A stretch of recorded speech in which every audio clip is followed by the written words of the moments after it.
Hello everyone. तो last class में हमने डेफिनेशन तक देख लिया था कि इक्विलिब्रियम का डेफिनेशन क्या होता है। ठीक है, उसको वापस से हम लोग रिपीट कर रहे हैं कि equilibrium is defined as the point or time at and after which the rate of forward and backward reaction becomes equal. इसको हम क्या बोलते हैं? इक्विलिब्रियम बोलते हैं, राइट। ओके, जैसे कि मान लीजिए कि एग्जांपल ले लेते हैं ए से क्या बन रहा है? बी बन रहा है और ये रिएक्शन इक्विलिब्रियम में है। तो हम ये बोलते हैं कि जो rate of formation of B है, राइट, ए से जो बी बन रहा है एंड वापस बी से जो ए बन रहा है, इसका जो रेट होगा वो हम बोलते हैं क्या होगा? बराबर होगा। इक्विलिब्रियम पॉइंट पे एक चीज़ और होता है, क्या होता है?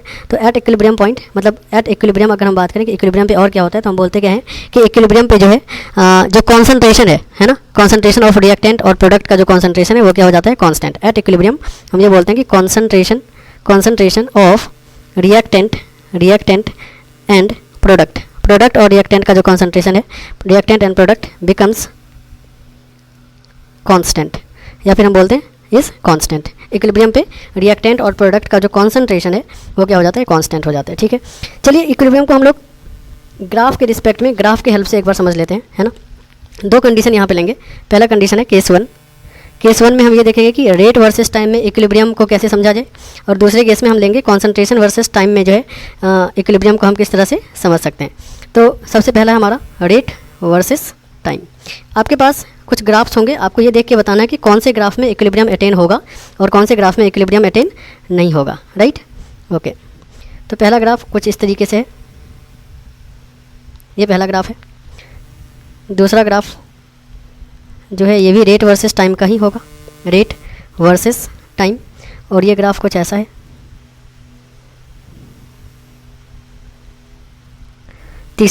तीसरा ग्राफ जो होगा वो भी रेट वर्सेस टाइम का ही ग्राफ होगा, और कुछ इसको हम लोग कुछ इस तरीके से ड्रॉ कर लेते हैं, रेट वर्सेस टाइम, राइट। कौन सा लाइन जो है वो फॉरवर्ड रिएक्शन को रिप्रेजेंट कर रहा है और कौन सा लाइन बैकवर्ड रिएक्शन को रिप्रेजेंट कर रहा है। तो जो ऊपर से ग्राफ, अगर मैं बात करूँ कि जो ग्राफ ऊपर से नीचे की तरफ आ रहा है ऐसे, इसका मतलब क्या है कि इनिशियली कुछ ना कुछ इसका रेट रहा होगा। इनिशियली रेट क्या हो रहा है? धीरे धीरे कम हो रहा है। इसका रेट धीरे धीरे क्या हो रहा है? बढ़ रहा है। तो मतलब हम ये बोलेंगे जो ऊपर वाला ग्राफ होगा ये किसको रिप्रेजेंट कर रहा है? फॉरवर्ड रिएक्शन को रिप्रेजेंट कर रहा है, राइट। और ये किसको रिप्रेजेंट कर रहा है? बैकवर्ड को। साइमल्टेनियसली सारे ग्राफ में इसी तरह से ऊपर वाला जो है वो फॉरवर्ड को रिप्रेजेंट करेगा और नीचे वाला ग्राफ जो है वो किसको रिप्रेजेंट करेगा? बैकवर्ड को रिप्रेजेंट करेगा, राइट। तो आपसे ये बोला गया कि इक्विलिब्रियम पॉइंट पे जो आपका रेट होता है वो कांस्टेंट हो जाता है, रेट जो है वो इक्वल हो जाता है, रेट ऑफ फॉरवर्ड और रेट ऑफ बैकवर्ड। तो अगर मैं यहाँ पे देखूँ तो ये बैकवर्ड को रिप्रेजेंट कर रहा है और ये किसको रिप्रेजेंट कर रहा है? फॉरवर्ड को रिप्रेजेंट कर रहा है। तो इस पॉइंट पे और इस पॉइंट पे ये रेट जो है इसका, इस ग्राफ में अगर हम बात करें तो रेट जो है वो इक्वल नहीं है, तो ये जो है वो रिप्रेजेंट नहीं कर रहा है इक्विलिब्रियम को। सिमिलरली ग्राफ सी की अगर मैं बात करूं तो इसमें भी रेट जो है वो डिफरेंट है, तो ये भी हम बोल सकते हैं कि ये भी इक्विलिब्रियम को अटेन नहीं करेगा। लेकिन अगर मैं ग्राफ ए की बात करूं तो एक पर्टिकुलर टाइम के बाद दोनों का रेट इक्वल हो गया है, तो मैं ये बोल सकता हूं कि ग्राफ ए जो है वो क्या कर रहा है? ग्राफ ए इक्विलिब्रियम को रिप्रेजेंट कर रहा है, ठीक है। ओके, तो रेट वर्सेस टाइम में हमने ये देख लिया कि ये वाला जो ग्राफ है, ग्राफ नंबर ए, वो क्या क्या रिप्रेजेंट कर रहा है? इक्विलिब्रियम को रिप्रेजेंट कर रहा है, राइट। सिमिलरली हम लोग इसी ग्राफ को, यही तीनों ग्राफ रहेगा लेकिन कॉन्सेंट्रेशन वर्सेस टाइम का रहेगा, राइट। तो ग्राफ कुछ ऐसा है, सेम ग्राफ ड्रॉ करेंगे लेकिन यहाँ पे क्या रहेगा? कॉन्सेंट्रेशन वाई एक्सिस में और यहाँ पे रहेगा टाइम। सिमिलरली एक और ग्राफ है, यहाँ पे टाइम और वाई एक्सिस पे कॉन्सेंट्रेशन। ये ग्राफ कुछ ऐसा रहेगा। और एक और ग्राफ होगा हमारा, इसमें एक्स एक्सिस में टाइम एंड वाई एक्सिस में कॉन्सेंट्रेशन, और ये ग्राफ कुछ ऐसा है, ठीक है। अब इक्विलिब्रियम में हमें ये बोला गया, ये हमारा केस 2 है, ये हमारा जो है ये केस 2 है। इक्विलिब्रियम में हमें ये बोला गया कि इक्विलिब्रियम में कॉन्सेंट्रेशन कांस्टेंट हो जाता है, कॉन्सेंट्रेशन चेंज नहीं होता। तो मान लेते हैं इस पॉइंट के बाद इक्विलिब्रियम अटेन हो चुका है, तो कॉन्सेंट्रेशन क्या हो गया? कांस्टेंट। आप देख सकते हैं कॉन्सेंट्रेशन चेंज नहीं हो रहा, ठीक है। सिमिलरली इस पॉइंट के बाद मान लेते हैं कि इक्विलिब्रियम अटेन हो चुका है, तो यहाँ पे भी अगर देखें तो कॉन्सेंट्रेशन चेंज नहीं हो रहा, कॉन्सेंट्रेशन क्या हो गया? कांस्टेंट हो गया। और इस पॉइंट के बाद अगर हमने ये माना कि इक्विलिब्रियम अटेन हो चुका है तो फॉरवर्ड और बैकवर्ड दोनों का कॉन्सेंट्रेशन यहाँ पे भी क्या है? कांस्टेंट है। तो मैं ये बोल सकता हूँ कि ये तीनों ग्राफ जो है ये किसको रिप्रेजेंट कर रहा है? इक्विलिब्रियम को रिप्रेजेंट कर रहा है, ठीक है। तो हमने ये देख लिया कि ग्राफ में रेट वर्सेस टाइम में कौन सा ग्राफ इक्विलिब्रियम को रिप्रेजेंट कर रहा है और कॉन्सेंट्रेशन वर्सेस टाइम में कौन सा ग्राफ इक्विलिब्रियम को रिप्रेजेंट कर रहा है, ठीक है। तो होप कि यहाँ तक आपको कहानी समझ में आ गया होगा। आगे बात करते हैं। तो नेक्स्ट पार्ट जो है हमारा वो है types of equilibrium. Next part is types of equilibrium. Types of equilibrium. इसमें बेसिकली इक्विलिब्रियम देखें तो दो टाइप का होता है, एक होता है फिजिकल इक्विलिब्रियम और दूसरा होता है हमारा केमिकल इक्विलिब्रियम। तो सबसे पहले हम देखते हैं फिजिकल इक्विलिब्रियम क्या होता है। Physical equilibrium.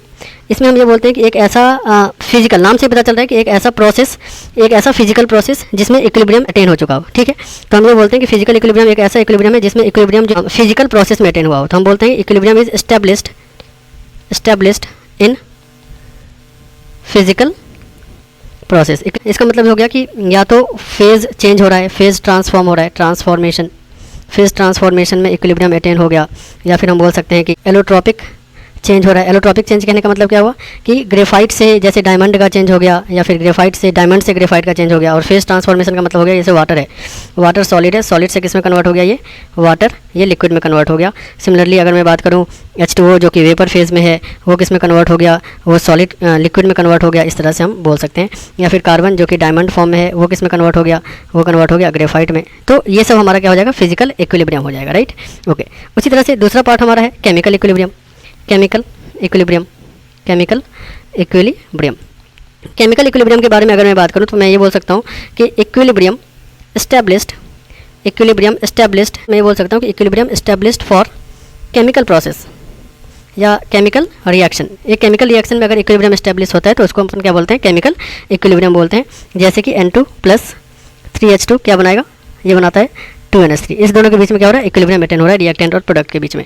H2 + I2 gives out HI, यहाँ पे भी क्या हो रहा है, इक्विलिब्रियम मेंटेन हो गया। Similarly N2O4 gives out NO2, इसके बीच में भी क्या हो गया, इक्विलिब्रियम मेंटेन हो चुका। ठीक है, सिमिलरली PCl5 को जब हम डिसोसिएट करते हैं तो ये बनता है PCl3 + Cl2, इसके बीच में भी इक्विलिब्रियम मेंटेन हो चुका है ना। तो केमिकल प्रोसेस, केमिकल रिएक्शन में अगर हम ये बोलते हैं कि इक्विलिब्रियम जो है वो क्या हो चुका है, अटेन हो चुका है। ठीक है, तो इस तरह के इक्विलिब्रियम को अपन क्या बोलते हैं, केमिकल इक्विलिब्रियम बोलते हैं। और इसी में जो है अगर हम बात करें रेट की, तो हम बोलते हैं कि रेट ऑफ फॉरवर्ड रिएक्शन और रेट ऑफ बैकवर्ड रिएक्शन अगर बराबर है तो इस रिएक्शंस में केमिकल इक्विलिब्रियम अटेन हो चुका है। तो आज का क्लास यहीं तक रखते हैं। ठीक है, नेक्स्ट लेक्चर में हम लोग कैरेक्टरिस्टिक्स ऑफ इक्विलिब्रियम और लॉ ऑफ मास एक्शन इसके बारे में बात करेंगे। ठीक है, तो आज के क्लास में हमने ये देखा कि ग्राफ से कैसे इक्विलिब्रियम को हम रिप्रेजेंट कर सकते हैं, कैसे पहचान सकते हैं, और टाइप्स ऑफ केमिकल इक्विलिब्रियम या फिर टाइप्स ऑफ इक्विलिब्रियम कितने टाइप के होते हैं उसके बारे में हमने बात की। Thank you.